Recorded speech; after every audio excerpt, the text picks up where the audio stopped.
وعلیکم السلام ورحمۃ اللہ وبرکاتہ۔ میں نے اپنے گزشتہ بیان میں عرض کیا تھا کہ تصویر کشی جو خصوصاً علماء میں بھی پھیلتی جا رہی ہے یہ خالصتاً ناجائز ہے۔ اس پر امت کے پاس کسی قسم کی کوئی دلیل جواز کی نہیں ہے۔ خصوصاً ارباب فتویٰ تو اس کا شدت سے انکار کرتے آ رہے ہیں۔ اور آپ نے اس پر سوال کیا کہ یہ علماء کے بیانات کے ویڈیوز بنانا کیا یہ جائز ہے؟ تو یاد رکھیے اس سلسلے میں کہ لائیو نشریات تک کی تو اجازت اس طرف دی گئی ہے کہ وہ چونکہ براہ راست ہوتی ہیں اور ان کو اگر محفوظ نہ کیا جائے تو اس کے جو ہے تصویر کا حکم میں نہیں آتی۔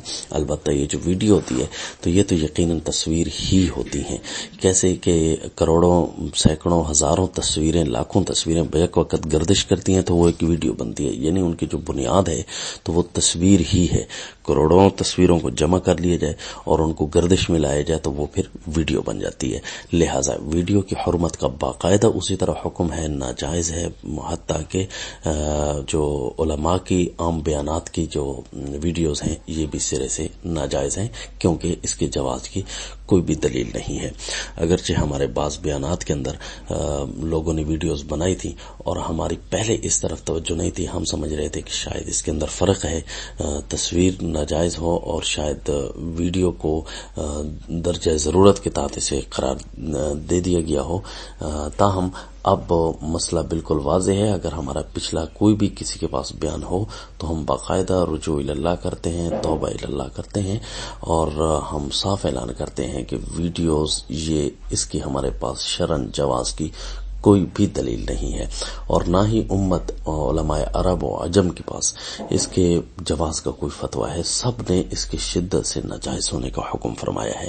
صرف اور صرف یہ جو لائیو نشریات ہوتی ہیں اس بارے میں صرف اتنا قول کیا گیا ہے کہ یہ جو ہے محفوظ نہ ہو، براہ راست نہ ہو تو اسے عکس کے حکم میں رکھنا اور تصویر سے ہٹانا یہ کسی قدر سمجھ آتا ہے، لیکن یہ ویڈیو کو محفوظ کر لینا یہ پھر اسی طرح ناجائز اور حرام ہوگا۔ تو لہذا یہ ایک ہوتی ہے منفعت، ایک ہوتی ہے حاجت اور ایک ہوتی ہے ضرورت۔ منفعت اور حاجت اس تک تو حرمت کے کسی بھی حرام شے کے استعمال کی اجازت نہیں۔ ان چیزوں کا فرق کسی بھی بڑے عالم سے پوچھ لیجیے، مختصر سے وقت میں شاید میں عرض نہ کر سکوں۔ ایک جو ضرورت ہوتی ہے، یعنی جس طرح بندہ مر رہا ہوتا ہے، اس کے بغیر چارہ نہیں ہوتا، تو اس وقت کسی بھی حرام کے استعمال کی اجازت دی جاتی ہے۔ مثلا جو عین حرام ہیں ان کے کھانے کی بھی قرآن پاک میں اجازت ہے کہ فمن اضطر غیر باغ ولا عاد، کہ جو مردار ایک آدمی کے سامنے پڑا ہے اور وہ مرتا ہے، کوئی چیز بھی اس کے پاس کھانے کو نہیں ہے، تو اس کے لیے اللہ تعالیٰ نے گناہ اٹھا لیا، اس کے استعمال کو حکم کیا۔ تو یہ اس وقت ہے جب ضرورت ہو۔ تو اسی طرح ویڈیو وغیرہ، تصویر وغیرہ کی جب ضرورت ہو، یعنی اس کے بغیر چارہ نہ ہو، مثلا نگرانی کے لیے کسی جگہ بہت ضرورت ہے، CCTV فوٹیج لگانا، یا اسی طرح آئیڈینٹی کارڈ وغیرہ، یا کوئی بھی ایسی چیزیں ہیں ID کارڈ وغیرہ جس کے لیے ایک انتہائی درجہ کی سیکیورٹی کے لیے ضرورت ہوتی ہے، اگر تو واقعی وہ ضرورت ہے تو پھر تو اس کے استعمال کی اجازت ہے، اور اگر ضرورت کے تحت نہیں ہے تو پھر بھی اس کے استعمال کی بھی اجازت نہیں ہوگی۔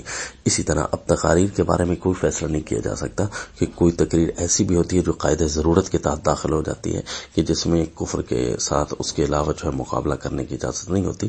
بہرحال اگر کسی بھی خاص ضرورت کے تحت ویڈیو بنانی پڑے تو اس ضرورت کو کسی براہ راست مفتی سے یا دارالافتاء سے آپ پہلے نوٹ کروائیے کہ ایسی ضرورت میں کیا ویڈیو بنانا جائز ہے۔ ایک عام سا بیان ہوتا ہے، سادہ سا بیان ہوتا ہے جس کی کوئی ایسی چندہ ضرورت بھی نہیں ہوتی، اور پھر اس کو نعوذ باللہ ایسی ایڈیٹنگ کے ساتھ پیش کیا جا رہا ہوتا ہے، تو یہ جو ہے اس کے جواز کی بہرحال اسلام میں کوئی دلیل نہیں ہے، اور ہمیں تو اسلام کو ہی فالو کرنا ہے۔ السلام۔